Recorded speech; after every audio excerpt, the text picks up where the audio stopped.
And the University of Ghana Legon has announced a review of students' residence arrangements beginning the 2022-2023 academic year. According to the circular issued by the registrar on Wednesday, December 14, 2022, all continuing students of Commonwealth Hall will not return to the rooms. Continuing male students of Mensa Saba Hall will also be affected by the directive. And the circular further instructed that only level 100 and graduate students will be assigned to these halls, while measures are put in place to ensure that freshers and graduate students occupy the traditional halls. And this will therefore see the implementation of a full in-out policy by the 25-2026 academic year. The university is also installing CCTV cameras and electronic access control systems in all halls to improve upon security. So here at the University of Ghana, a communique has been sent across all student platform indicating that continuing students, that's level 300 students, males, are not expected to be in their various hall. This is because they want to relocate some of them into the various private hostels, to which the students have expressed displeasure about it. We've been to the school and we've not found any students there because most of them are on vacation, and the few on campus have refused to talk to us on camera. But what they have been telling us is that the communique that was released is actually to prevent further disturbances that have been occurring on campus, as to the recent one that happened on August 5, 2022 this year.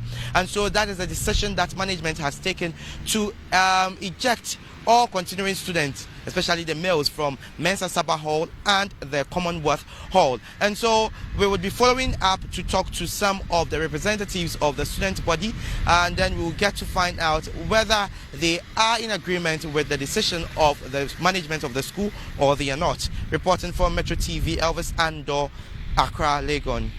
Now, the gentleman that's giving us the report, or just gave us the report, is with me in the studio, Elvis Andor. You're welcome. Good afternoon to you. Annie. Right, you described the situation as ejection. Is it ejection? What exactly is it? Were the students not told before they went on vacation that when you come back, this was going to be the situation? Okay, so the students actually were not informed about the decision of the school. So they sent the communique on the various platforms, that is on WhatsApp and also the school's portal. So it got to the information, the student got the information very late at this moment, and so they were not so happy with the decision of the school, because what the school is saying is that they just want to put a measure that would stop the uneasy camps that have been happening on campus. You quite remember that Legon, there has always been some kind of misunderstanding between two halls, Mensa Saba and then the Commonwealth Hall. And also during the elections, there were some uneasy camps there. So the management of the school now says that, okay, fine, we want to prevent this. So this is the measure that we are putting in. Continuing student, level 300 students, if you are a male, you are not going to enjoy your hall. You rather have to go and look for a private hostel around. And that is very expensive, the students say. So if they are going to look for a private hostel, they won't be able to at least maybe pay their fees, or it will affect their daily allowance they get. So that is why they are so worried about it. Now the school is also saying that they are installing some CCTV cameras on the various, let me say, flash points. Halls. Okay. Yes, so that it will monitor the activities, and when there is any uneasy camp in the school, they can know who started it. Yeah, but that's not enough. Is that not an enough measure to control the activities of students in terms of clashes of this nature, than just moving them out of the campus? So the school would be able to tell why they want to move that badge, that very badge. Maybe perhaps they think that the badge is actually one of the stubborn badges that they've had or they would like to deal with. So moving them out, because you're only moving the males. But you see in the communique, they say that only the males are going out, and if not the males, if you have maybe a physical challenge and you are a lady, you will be retained. You have to stay in the various halls. And so why then are you moving the males? Are the males the ones causing the commotion on campus, or they are not?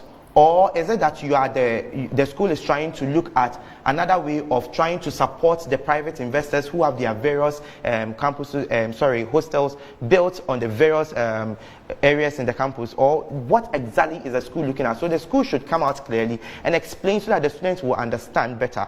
Because moving a fraction of the student from the school, it's a bit confusing. It's awkward. I mean, when you were there, did you see some of the students on campus? Those who were on campus were actually doing their research, and so they spoke to me off camera, and they indicated that they are not in support of the decision of the school. Definitely. At least mounting CCTV cameras on the various streets is enough to monitor activities, and increasing security situations there is very good for them. But for you to say that you are moving only level 300 male students to private hostels, and so they should come back and now come to start a process that they had done from level 100. So they are now going to look for a new room, get to pay another amount of money, and looking at the time they find themselves, let me ask you, this might be a strange question, but let me ask anyway. Did you by chance find out from the authorities if they had done any international search to see the controls measure of students rerouting in other schools, by international standards? So as at the time we got to the campus, the school was not ready to talk to us. Okay. And that is not surprising, because Legon, unless there is some kind of, serious thing that they want to do, that is when they will communicate to you. But they never spoke to us on camera. But then, what I would say is that perhaps per their research and per their findings, these are the things that they can do to curb the uneasy camps on campus between the two halls. And let's not forget, this is not the only campus that is doing this. The uneasy camp happens at KNUST as well. So what is KNUST doing also to help the student body to feel safe? If that measure is being taken at KNUST, then we know that it is a unanimous decision among management. Schools. But if not, then it is peculiar to that of Legon. That puts a lot more work on your plate, and so you want to find out and let us know exactly if this is a unilateral decision between the two schools, or KNUST might be using a different solution. But that's the updates coming in from the University of Ghana, from level 300. You say Commonwealth students and Ghana Hall as well are all not supposed to return on campus, but find some private hostels and accommodate themselves, and as they will actually be transporting themselves to school to and fro. So that is going to be quite an awkward situation. But Elvis, thank you. Follow up and let's know what's going to happen later.